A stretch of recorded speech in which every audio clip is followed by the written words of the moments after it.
Boa tarde, pessoal. Estamos aqui para mais uma conversa com professoras de língua portuguesa, de língua estrangeira, para discutir sala de aula, para trocar ideia e pensar os rumos da educação e principalmente da área da linguagem nesses momentos de pandemia, né, a partir das nossas dúvidas, das nossas ansiedades. E aí hoje a gente está aqui com a equipe maior, né? Marisa e Brenda estão com a gente e temos uma convidada que é especial de diferentes formas. É especial porque tem muito a agregar pela experiência dela em sala de aula em diferentes redes de ensino, e é muito especial porque é minha amiga de longa data, professora que eu admiro muito. E Tatiana, seja muito bem-vinda, é um prazer estar aqui com você, tá? Muito obrigada, Priya. É bom matar a saudade por aqui também. E é engraçado porque faz tempo que a gente não discute linguística, né? Eu e você, depois de iniciação científica e apresentação em congresso, agora a gente volta nisso com uma perspectiva diferente, né? A partir da minha experiência, né? Ela também já está numa experiência diferente. E vai ser muito bom trocar com vocês. É uma troca, né? Eu fico admirada, assim, com as pessoas que estão fazendo letras, porque se eu pudesse, eu faria de novo. Então, ter esse contato aí de alguma maneira, com o ambiente acadêmico, de coração, me alegra muito. Espero contribuir. Vai contribuir, tenho certeza. Ô, Tati, eu vou fugir um pouco do protocolo, assim, do que a gente tinha pensado, até porque você falou uma coisa aí que eu acho que pode inaugurar a nossa conversa, sabe? Pensando que a gente tem aqui duas alunas, né, que estão já a Brenda terminando a faculdade, a Marise já se caminhando para a fase final do curso, e aí você fala que se você pudesse, você faria letras de novo. Por quê, Tati? Eu penso nisso com muita frequência, e eu cismei de até perguntar isso para as pessoas para ver se eu era normal, né? Você faria o seu curso de novo? E algumas pessoas dizem que sim. Eu acho que é normal a gente, depois de um certo tempo, com a maturidade, a gente pensar que faria tudo de uma maneira mais intensa, né? Me dedicaria de outra forma para a iniciação científica, não seria tão insegura para algumas coisas que hoje eu vejo que são muito naturais. Eu me lembro que quando eu já estava atuando, mas eu ainda estava na faculdade fazendo inglês, foi um dos melhores períodos para mim, porque tudo que o professor falava, eu conseguia relacionar já com a minha prática. E eu anotava muita coisa relacionando com os meus alunos, falando, né? Por exemplo, observar isso na minha turma de primeiro ano do médio. Então, aquilo para mim foi assim, abriu muito a minha mente. Foi viver a faculdade paralelo ao trabalho, e aí eu gostaria de fazer isso de novo, porque foi um período curto, né? Eu gostaria de fazer o meu curso de novo, talvez aprender coisas que lá atrás eu não tenha aprendido também, aproveitar melhor as discussões, né, relacionando com a minha experiência. Eu acho que seria muito bom. A gente está dizendo para os nossos alunos, para os nossos futuros professores de letras aí, que a faculdade é só uma parte desse processo, né? E que a gente não sai com as respostas que a gente gostaria de sair, né? E que se eu não sair, você não saiu, muitos colegas nossos não saíram, que deve ser, a regra deve ser essa e não o contrário, né? Eu acho. Sair da faculdade sem as respostas, no meu entendimento, é a maneira que a gente tem de fazer novas perguntas e de continuar formulando perguntas, né? Eu acho que o objetivo é esse. Eu acho exatamente isso. Eu acho que o objetivo... Hoje eu vejo que a faculdade quer formar na gente, assim como a gente quer formar nos nossos alunos de educação básica, né, nas devidas proporções. O objetivo é que a gente saia com mais perguntas do que respostas. Porque formular uma pergunta, um questionamento, uma reflexão, é algo que precisa de maturidade e de conhecimento para fazer, né? Então, eu acredito que muita gente...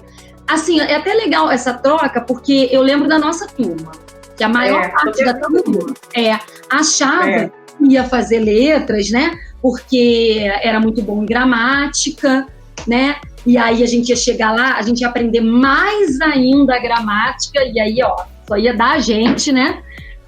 E aí tomamos um banho de água fria, né, com a Adriana Salim, Adriana Salim é uma professora aqui da rede, Neuza Salim, que é o sobrenome. Um banho de água fria, eu considero assim, que não era nada daquilo. Primeiro que a gente não ia aprofundar gramática nenhuma, porque o que a gente tinha que saber de gramática, a gente já tinha que saber mesmo, né? A gente aprendeu no ensino médio. Nós veríamos gramática? Sim, mas numa abordagem totalmente diferente, com essa reflexão linguística, coisa que a gente nem imaginava.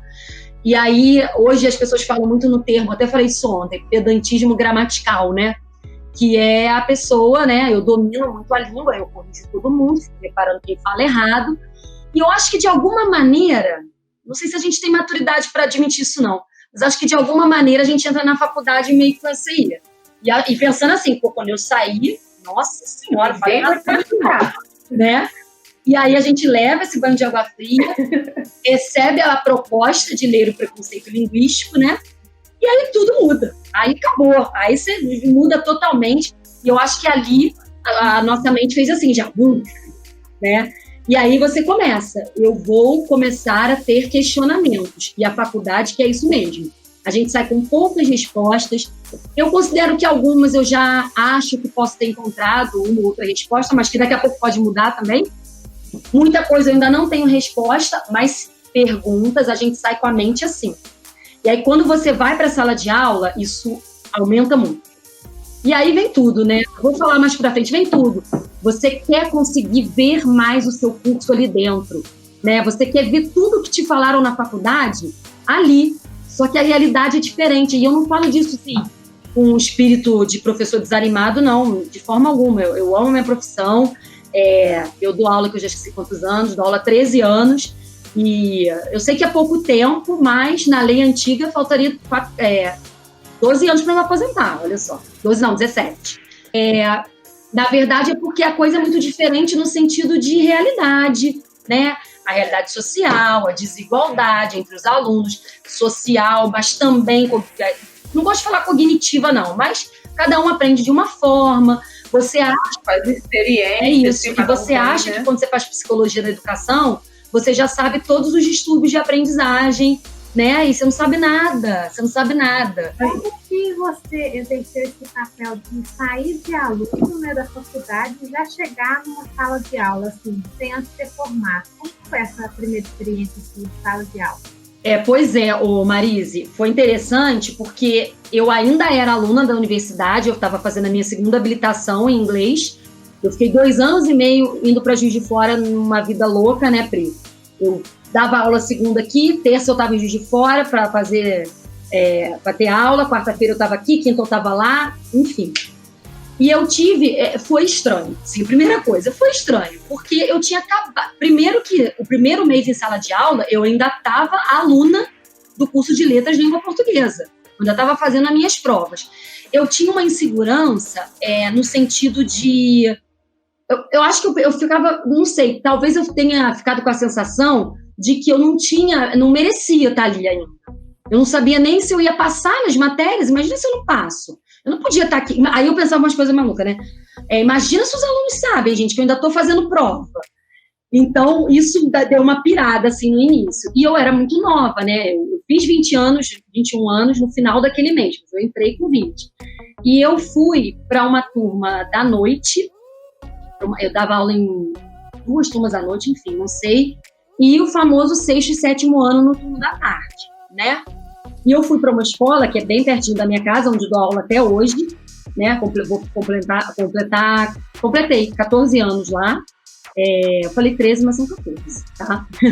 E aí, a fama da escola era de uma escola complicada com relação ao público, né? E uma escola que a direção já estava cansada, que, enfim. E aí, realmente, eu entrei e eu chorei algumas vezes. Eu contava, né, Pri? Lá era a 5ª série, na 5ª série e a 6ª série, eu ficava olhando para eles, eu falava, gente, tinha uns alunos repetentes de 17 anos na turma, e eu tinha 20. Então eu ficava assim, gente, eu praticamente sou da idade deles, e eu ainda estudo. Então, como é que eu vou conseguir impor minha autoridade aqui com eles desse jeito, que nem eu me sinto autoridade para eles, eu ainda estudo, isso ficava na minha cabeça realmente.